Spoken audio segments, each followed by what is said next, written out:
방금 전에 우리가 함께 불렀던 찬송 267장 가사에 이런 내용이 있습니다. 주의 확실한 약속의 말씀을 듣고 주만 믿으면 구원을 얻으리라. 2절 말씀은 오늘 설교와 깊은 연관이 있습니다.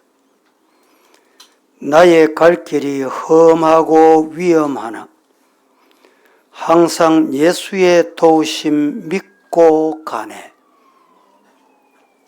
아멘입니까? 어떻게 가요? 예수님 힘 믿고 예수님의 도움을 믿고 오늘 하루도 예수님 손잡고 승리하는 성도 되기를 축복합니다. 구약시대의 선지자들의 특징이 있습니다. 이 구약시대 선지자의 특징이 뭐냐? 하나는 이스라엘 백성들을 가혹할 정도로 심판을 경고합니다. 심판을 경고할 때는 듣기 좋아하는 사람은 없습니다. 왜 심판을 가혹할 정도로 경고하셨느냐? 이유는 간단합니다. 회개하고 돌아오라. 이스라엘 백성들이 하나님의 은혜로 복을 받았습니다. 기적을 체험합니다. 그런데 그 은혜와 기적을 체험하고 나면 은혜를 주시고 기적을 주신 하나님이 없어져. 이것이 문제로다 이 말입니다. 오늘 시대를 살아가는 사람들도 똑같습니다. 하나님 잘되게 해주세요. 해결해 주세요. 도와주세요. 누구나 다 기도지요. 하나님이 도와주시고 해결해 주시고 응답해 주셨어. 그 다음이 문제. 도와주신 하나님, 인도해 주신 하나님, 그 하나님이 함께 하신다는 것 꿈에도 잊어서는 안 되는데 많은 사람들이 그 다음은 내가 잘하니까 그렇지. 하나님 말씀에 불순종해. 하나님 없어도 돼. 그래서 찾아오는 게 뭡니까? 환난이 옵니다. 고난이 옵니다. 성도 여러분, 오늘 우리가 환난과 고난은 기억해야 합니다. 성도에게 유익을 준다. 시작. 오늘 본문 1절 말씀에 이렇게 말씀하고 있습니다. 화일설진저 시온에서 교만한 자와 사마리아 산에서 마음이 든든한 자, 곧 백성의 머리인 지도자들이요 이스라엘 집이 그들을 따른다. 이스라엘 많은 백성이 그들을 따른다. 시온에서 교만한 자, 이들을 따른다는 거예요. 사마리아 산에서 마음이 든든하다. 내가 하면 된다. 이런 자를 따른다 이 말입니다. 무슨 의미냐? 시온은 남왕국 유다를 의미하고 더 깊은 의미에서는 남왕국 수도를 의미합니다. 더 깊은 의미는 지도자, 사마리아인은 북왕국 이스라엘을 말합니다. 북왕국 이스라엘 수도를 의미합니다. 북왕국 이스라엘 수도의 지도자들을 의미합니다. 힘 있는 자, 마음이 든든한 자, 아, 저 사람 손잡고 가면 되겠구나. 어제 여러분 뉴스를 다 보셨기 때문에 아시지만 대통령이 탄핵이 됐어요. 이제 헌재 판결이 남았습니다. 탄핵이 되면서도 보세요. 집권당에서 친윤, 친한, 왜 이런 말이 나옵니까? 나는 친윤 따른다. 윤을 따른다. 한을 따른다. 여러분, 오늘 본문의 교훈을 잘 기억해야 돼요. 인간은 때가 됩니다. 때가 다 있습니다. 영원하지 않습니다. 결코 영원하지 않습니다. 건강하십니까? 영원하지 않습니다. 힘이 있습니까? 영원하지 않습니다.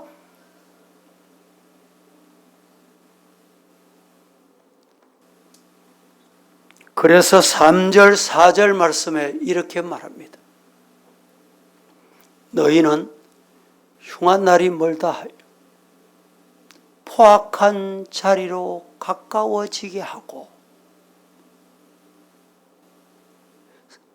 상하상에 누워서 상하 침대에서 안 일어나고 일어날 시간이 돼도 안 일어나고 기지개나 펴고 더 눕자 더 자자 양떼에서 어린 양과 우리에서 송아지를 잡아 기름지게 먹고 말이죠.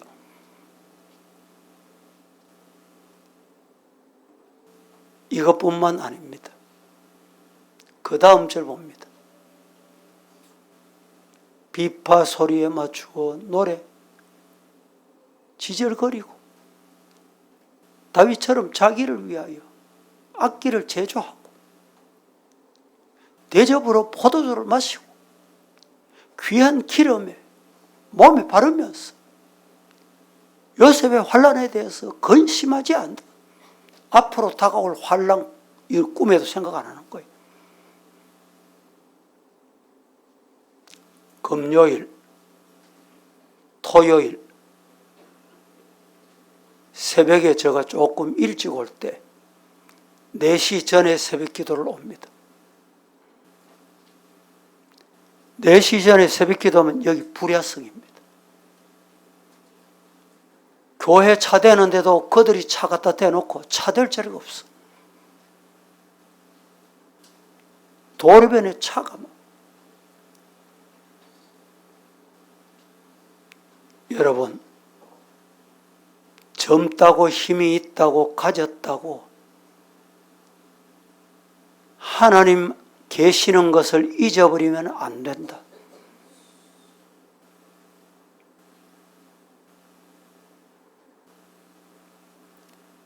(5절) (6절을) 한번 보실까요? 뭐라고 말하는지.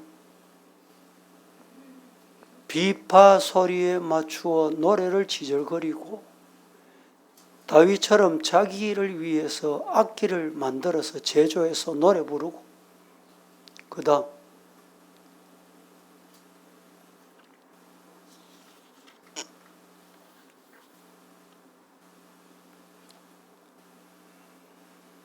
고통은 우리의 유익을 위해서 주는 하나님의 은총이라는 것을 꼭 기억해야 돼요.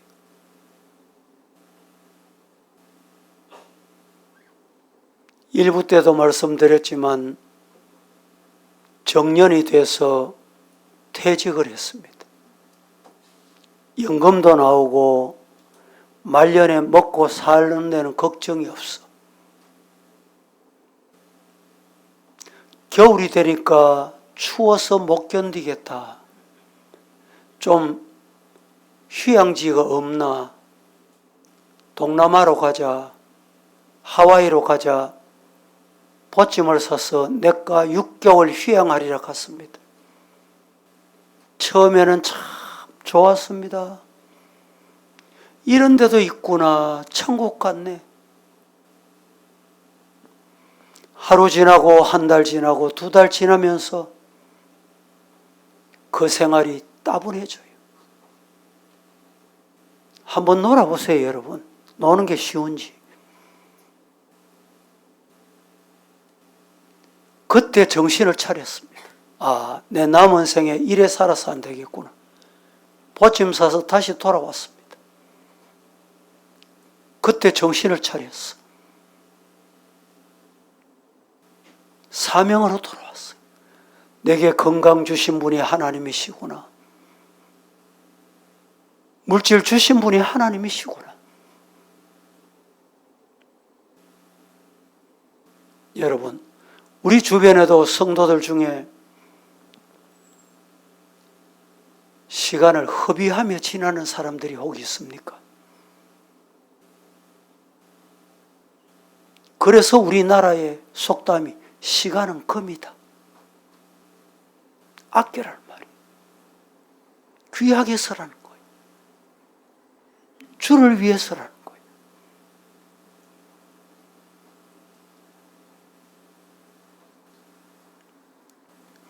생명 바쳐도 아깝지 않는 보람 있는 일을 위해서 고생도 하고 희생도 하고 십자가도 질 줄 알고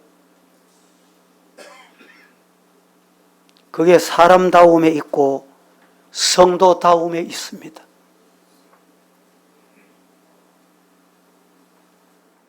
쾌락만 추구하고 안위를 탐하면서 요셉이 당한 환난을 인하여 근심하지 않는 사람은 하나님의 심판이 있다.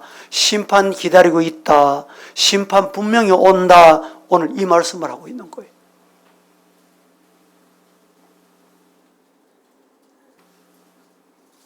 환난과 고통은 우리 성도들에게 분명히 여러 가지 유익을 안겨줍니다. 이 말씀을 오늘 드립니다. 첫째, 환난과 고통 없이 영광도 없다. 십자가 안 지고 영광 없다. 부활의 영광 없다. 이 말입니다. 여러분, 학생이 인류 대학을 들어가려고 합니다. 어떻게 들어갑니까? 다른 친구들 잠잘 때, 다른 친구들 놀 때, 잠 안 자고, 안 놀고, 눈을 비비고, 잠을 깨우고, 그래야 영광이 오는 겁니다. 올림픽 금메달리스트들이 그냥 가만히 있다가 출전합니까? 올림픽 선수촌에 들어가서 1년, 2년, 3년, 4년 어릴 때부터 명절에 가족도 못 만나. 친구들도 못 만나. 금메달 따면 영광이 친구다. 그때 금메달을 따는 거예요.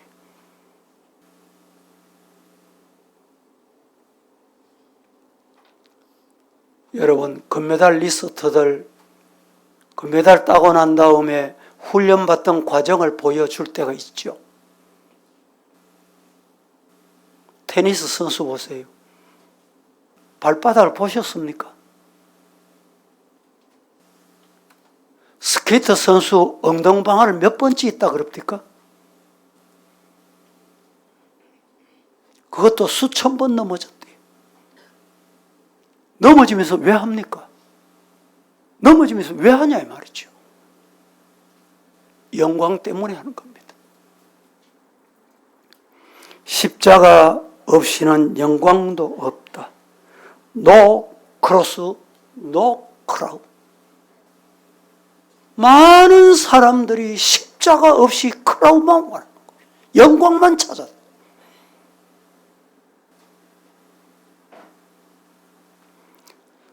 우리 교회 건축하는 일도 힘들고 어려운 과정, 앞으로도 힘들고 어려운 과정이 얼마나 있을는지 누구도 몰라요.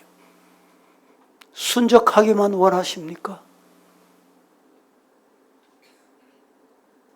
목사 알아서 하겠지. 건축위원회 알아서 하겠지. 나는 구경하면 되겠지.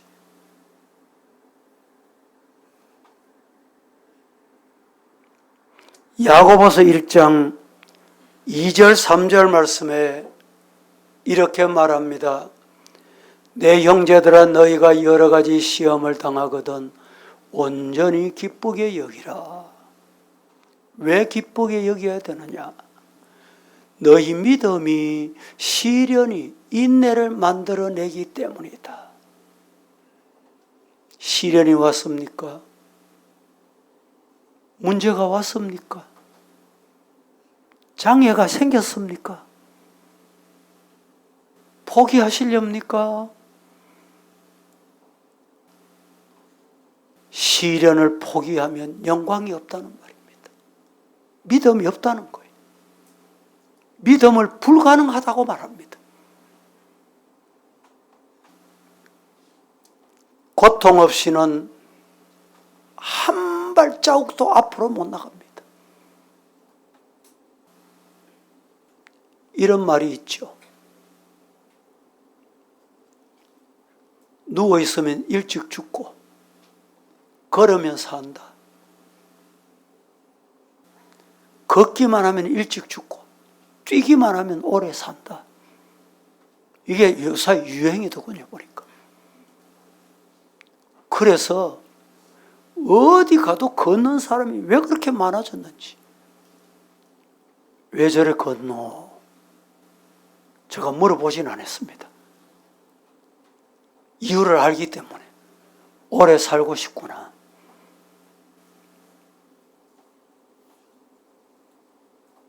자기도 오래 살고 싶고 집안에 키우는 강아지도 오래 살고 싶게 하는 거예요. 강아지도 가면요 같이 걸어 다녀요.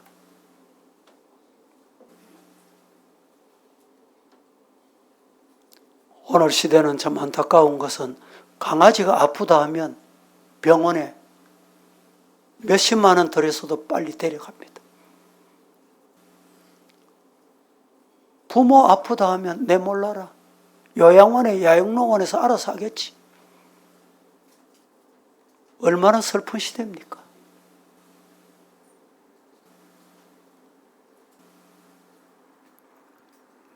고통 없이 발전 없고 고통 없이 환난 없이 보상 없다.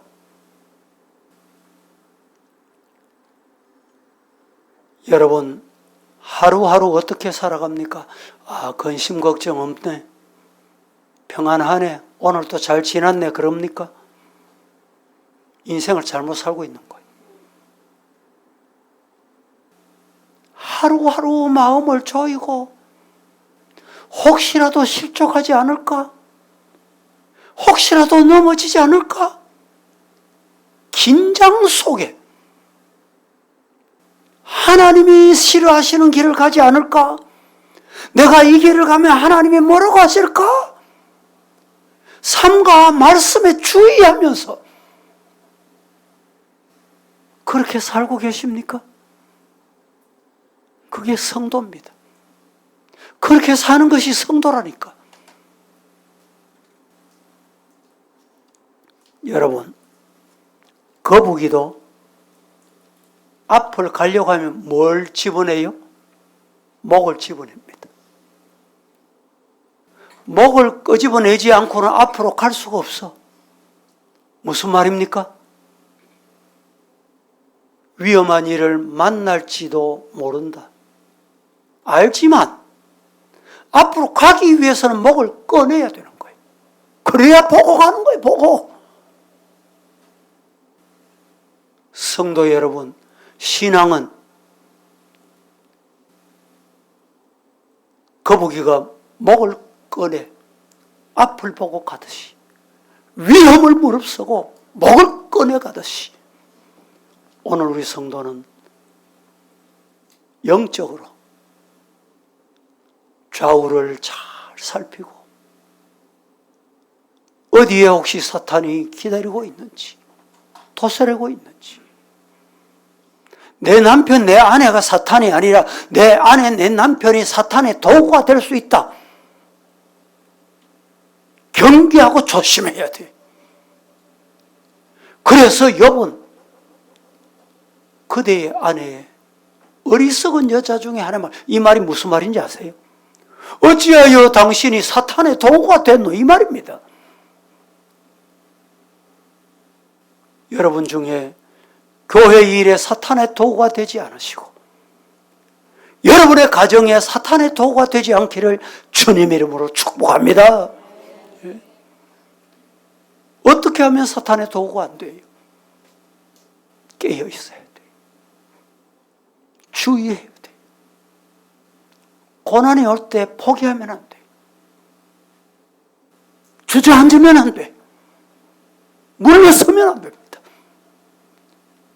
말씀에 주의해서 하나님의 뜻이 계시겠거니, 하나님의 계획이 있으시겠거니,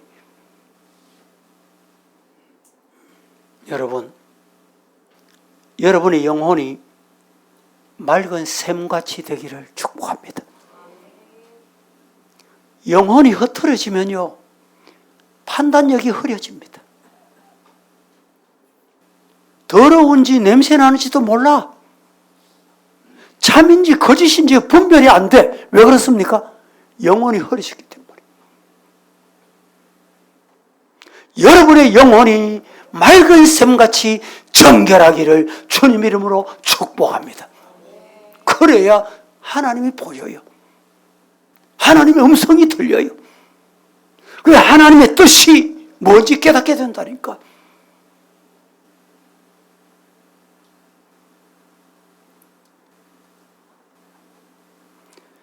다윗 왕이 천추에 빛나는 가장 위대한 인물이 된 것은 무적의 적장 골리앗을 대적에 싸웠기 때문입니다. 누구도 골리앗을 덤벼들지 못하고 벌벌벌벌 떨고 있을 때 어린 다윗이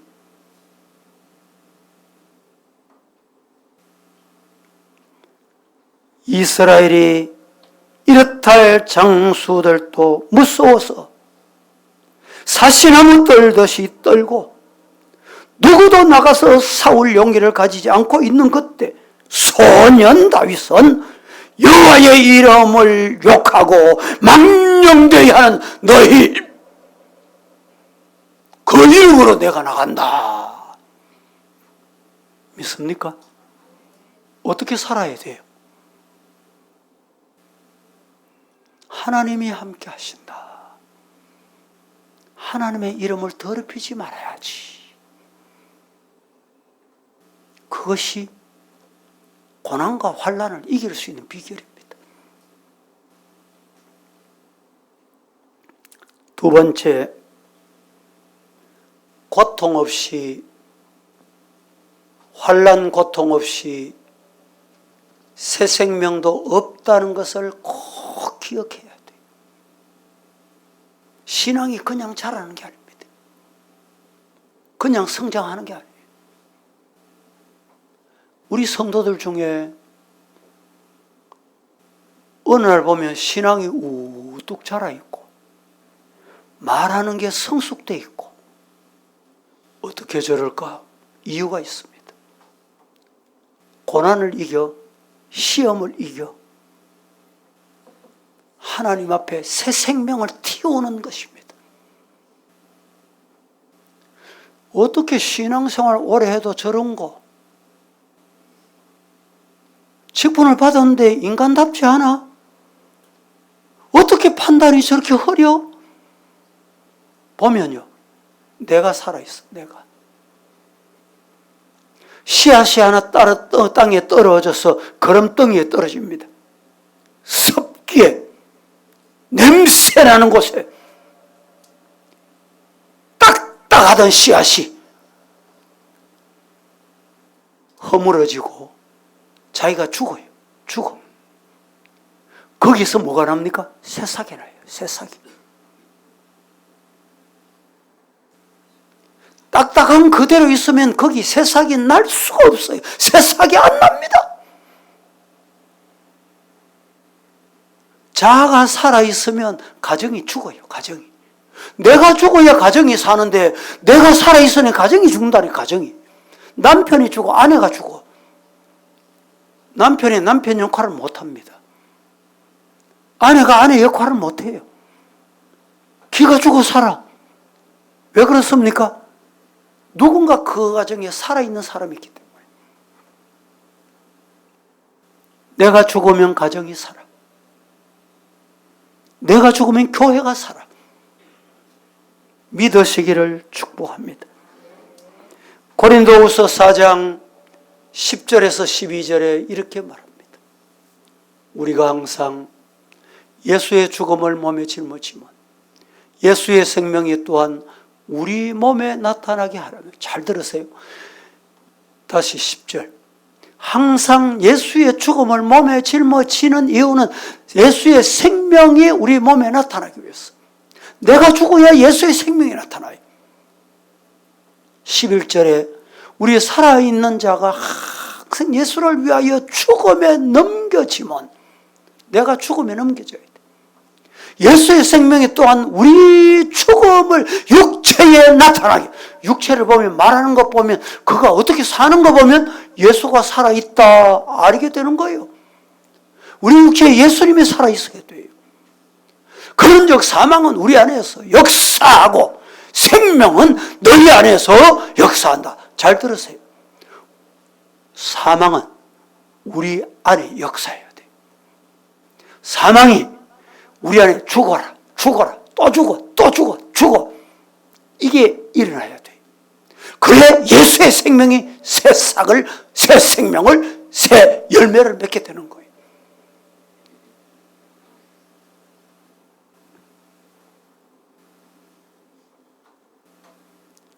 영혼 구원이나 선교는 생명 내놓고 주님을 따르는 것입니다.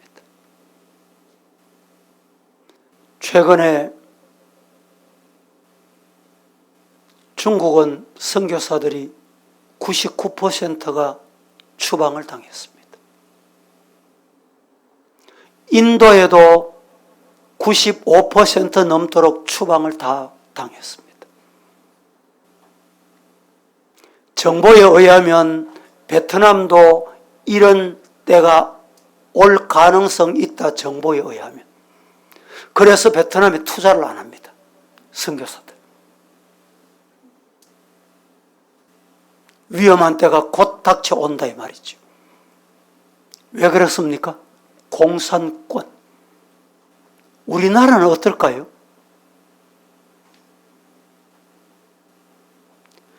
제가 지금 이 나라의 사태를 보면서 염려하는 분들이 참 많다는 것 저도 압니다. 제가 믿기는 36년 일제 치하에 하나님이 지켜주셨다. 믿습니까? 여러분 여기 연세 많은 분들, 우리 90대씩 가까이 되신 분들, 한국 이름 있었습니까? 한국말 했습니까?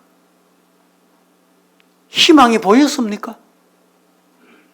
그런데 하나님이 광복을 주신 거예요. 해방을 주신 거예요. 그 이후에 5년 동안 민주공산 투쟁을 하다가 단독 정부 세우자, 단독 정부를 세우자는 말은 공산 나라를 세우자 이 말입니다.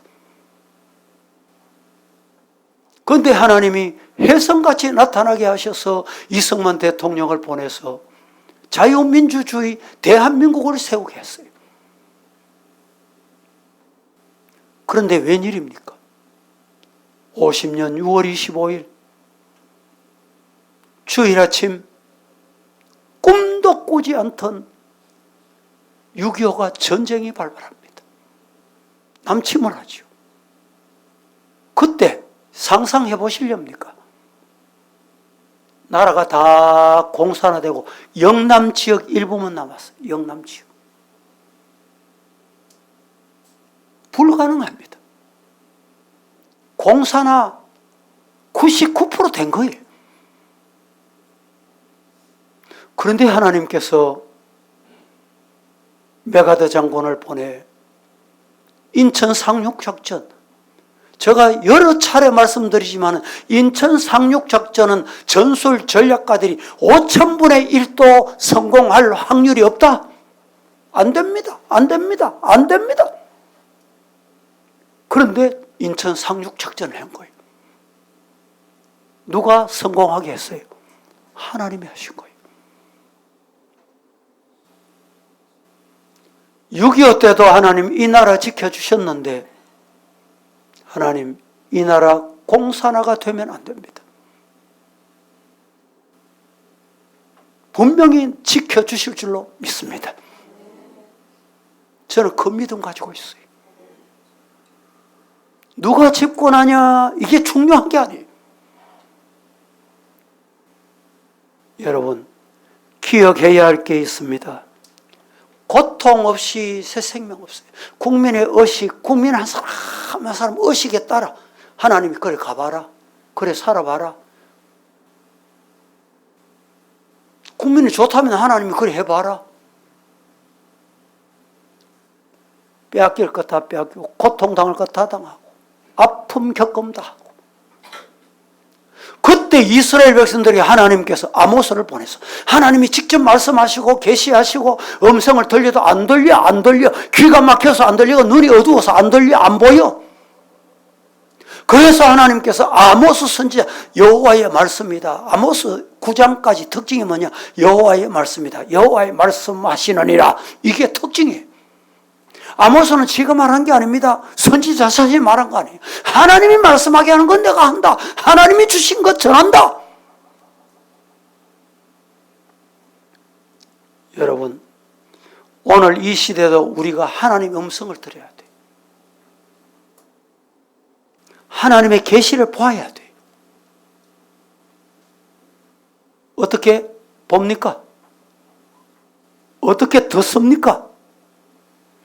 말씀을 통해서.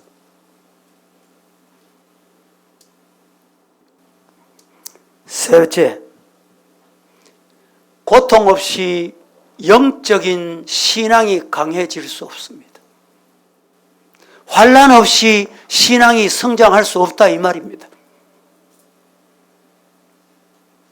육신도 건강해야 힘이 있고 강해지려면 몸에 고통을 주면서 단련합니다. 훈련하잖아요.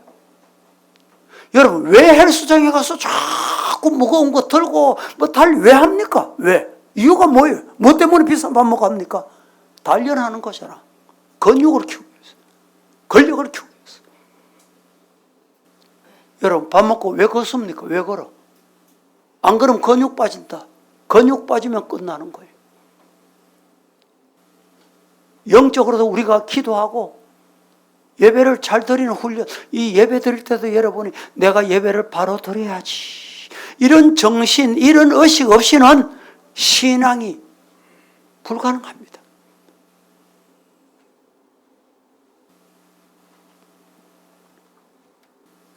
육신도 땀을 흘리고 고생시키지 않고는 강해질 수 없어요. 마찬가지로 영혼도 고난과 환난 싸우는 거예요. 싸우는 거예요. 엉뚱한 소리 하면 픽 넘어지고 픽 따라가고 이러니까 신앙이 신앙인답지 않은 거예요.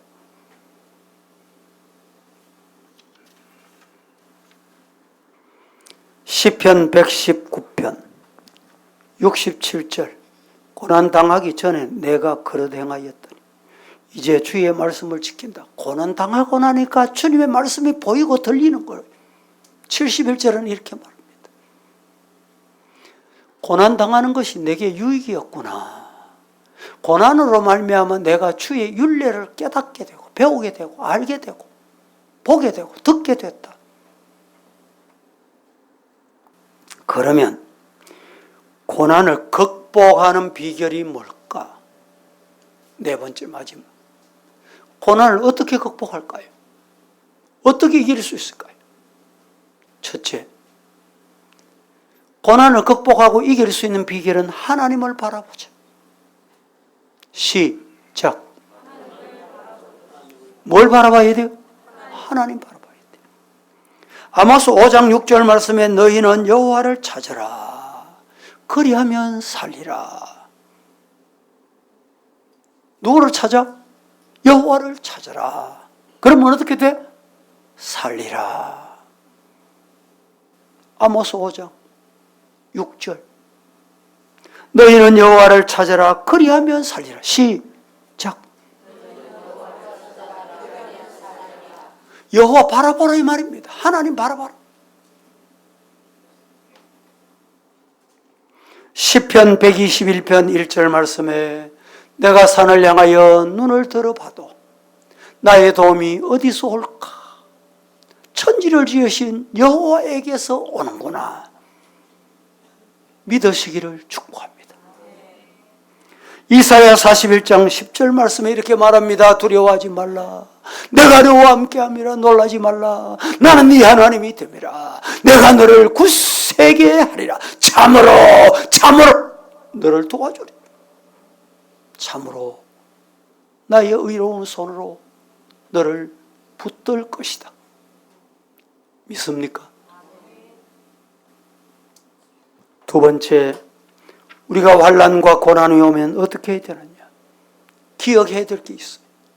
감당치 못할 시험은 없다. 확신을 가진 믿음이 있어야 돼요. 시험 주실 때 하나님께서 감당치 못할 시험을 주시지 않고 피할 길도 주시고 능력도 주신다. 고린도전서 10장 13절 합독해 봅니다.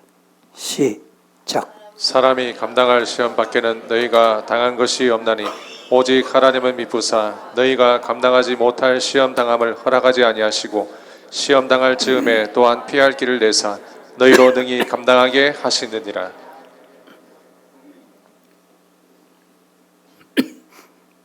얼마나 귀한 말씀입니까? 세 번째,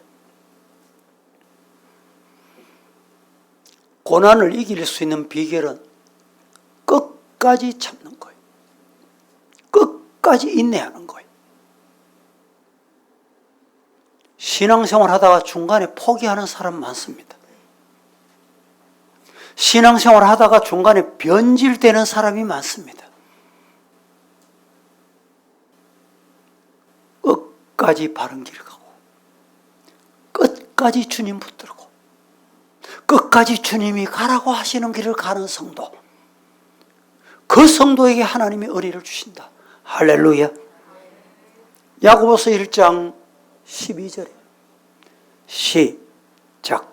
시험을 참는 자는 복이 있나니 이는 시련을 견디어낸 자가 주께서 자기를 사랑하는 자들에게 약속하신 생명의 면류관을 얻을 것이기 때문이라. 시험을 참는 자는, 인내하는 자는 뭐가 있다? 복이 있다. 약속하신 생명의 면류관을 그가 얻게 될 것이다. 마지막으로 고난, 환난을 이길 수 있는 방법은 낙타 무릎으로 해결하는 거예요. 문제가 있고 환난이 오면 포기하고 물러서고 주저앉는 게 아니라 기도로 도전하는 거예요. 환난과 고난은 기도하라는 하나님의 신호다. 시작. 그 그렇습니다. 환난이 왔습니까? 고통이 왔습니까? 기도하라는 하나님의 신호다. 기도하면 어느덧 하나님이 해결해 주셔. 언제 해결됐는지 해결되어 있어. 기도하겠습니다. 하나님, 환난과 고통은 우리 성도에게 유익을 준다고 말씀하신 대로 어떤 환난과 고난이 와도 이 약속의 말씀을 붙잡고 승리하는 성도, 환난과 고난을 이기는 성도 되게 은혜를 주시옵소서. 환난과 고난이 올 때 하나님 여호와를 바라보고 그 환난과 고난을 하나님께서 이기게 능력 주실 줄로 믿고 말씀 붙잡고 끝까지 견디어 무릎 꿇고 기도하여 승리하게 하옵소서.